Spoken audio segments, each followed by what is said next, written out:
Hello friends.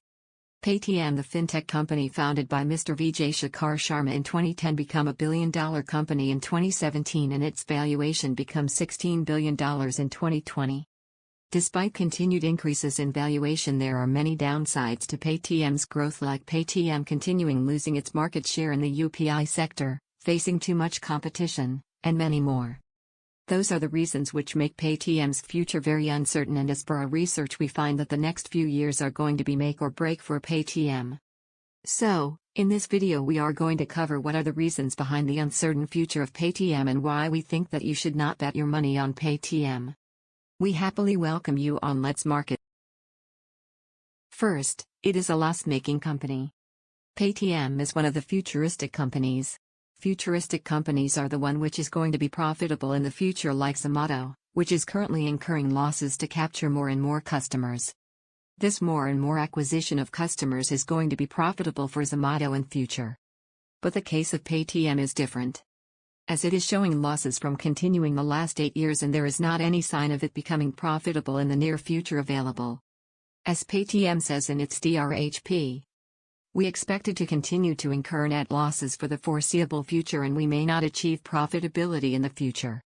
Becoming public company is also going to increase loss burden of Paytm, as for public company it is compulsory to fulfill some legal formalities, like auditing the annual report, declaring quarter reports and many more, which is going to increase the expense of Paytm, which at last going to increase the losses of Paytm. Second, Chinese investment. As we all know, the relationship between India and China is in the worst state of the century, as both the countries share borders, which created border disputes between both the countries. As on one hand China is trying to become a superpower of the world, while on the other hand India is trying to decrease its depend on China and to save its people's data from China. This all leads to changes not just in the behavior of the Indian government but also in the behaviors of Indian peoples, as Indian general peoples are boycotting the Chinese products. Evidence of this boycott is found in recent India's Diwali celebration, where China lost 50 crore rupees because of the Indian general public's preference of Indian goods over Chinese goods. The problem here for Paytm is that despite being founded in India, now it is the Chinese-owned company, as Ant Group and Saif Partners own more than 50% stakes of Paytm, which is going to create problems in the future for Paytm. Third, too much competition. There was a time when Paytm was the market leader in the digital payment sector in India, but as time advanced it started to continuously lose its market share, and now it has become an average company from being a monopoly. Today Paytm has just 11.91% market share in the UPI sector. Now Paytm is facing death troll competition, which makes survival for Paytm very difficult. And in this game of survival, PhonePe becomes Paytm's largest competitor, as today PhonePe is the market leader of UPI sector.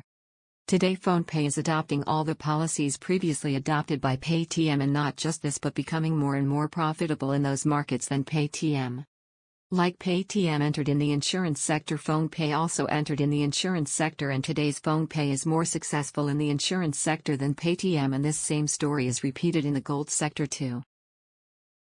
Biggest advantage for PhonePe is that it is a private company owned by Flipkart.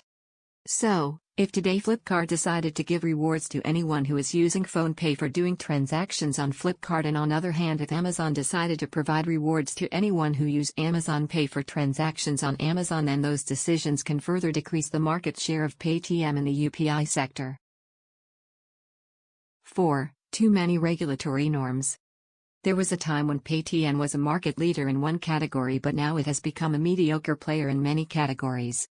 Today Paytm not only has a presence in UPI market, but it also has presence in other sectors also, like e-commerce, insurance, broking and many others. This presence in many sectors of the market leads Paytm to follow the rules and regulations of many sectors. This all rules and regulation adding up becomes too much to follow for Paytm, which is at some point surely going to create problems for Paytm. Those are the reasons which makes the future of Paytm very uncertain and unrealistic. That's why we think that you should not bet your money on Paytm. If you like our content, then like, share, subscribe and comment your response. Thank you so much for watching.